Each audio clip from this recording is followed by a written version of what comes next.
Vambrace, Cold Soul, is a turn-based fantasy survival adventure set in an unforgiving, cold-ass Blizzard City.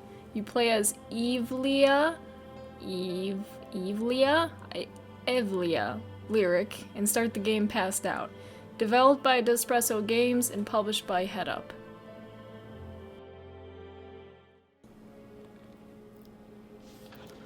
This game is basically Darkest Dungeon, with about a third of Darkest Dungeon gameplay.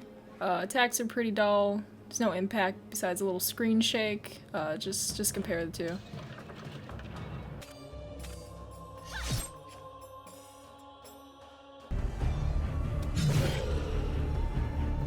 Now which do you prefer? This one? Mortality clarified in a single strike. Or this one?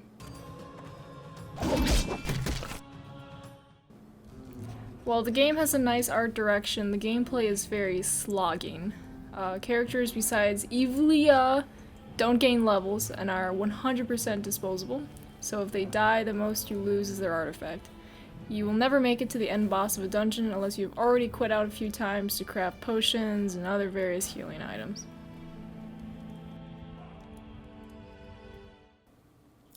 So we're gonna go through our pros here. First of all, you got your anime titties. It's pretty nice. The story's okay, not the best, not the worst.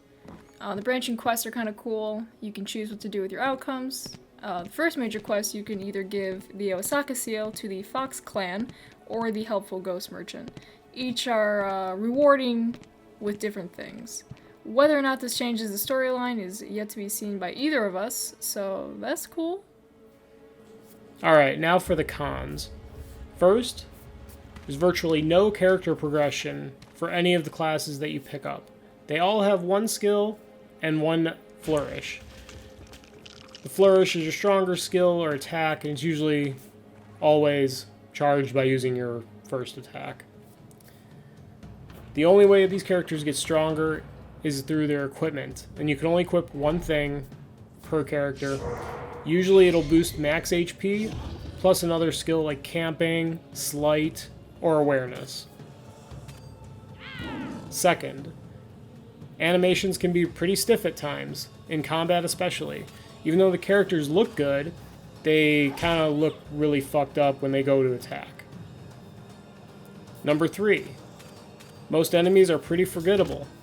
Again, they look good, but they only have 2 attacks, and it's extremely boring to fight them over and over again in the dungeon, especially when you know what 2 attacks they're going to use every single time.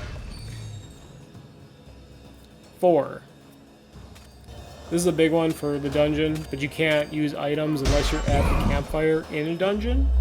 So that's a real issue when you're slogging through it and you need to heal or get your vigor back and you can't find a campfire. You also can't explore multiple rooms because of the ectoplasmic bullshit meter that never goes down unless you switch areas. Number 5. Random events in the dungeons are usually safe to ignore because what you get out of it is usually not worth the risk of failing the random encounter. So all in all, this game isn't too terrible, but it's not like great. I kind of regret spending money on it, but it's not too awful. If you want a lighter Darkest Dungeon that's not as intense and hard, I would say go with this one. It's definitely got a nice art style. But again, Darkest Dungeon is just a superior game if you're comparing the two. So we give this game a 5 out of 10. What did you guys think of this game? Does it suck dick? Do you like it? What do you tell us? I don't know. We just do this shit for fun. Okay, bye. Bye.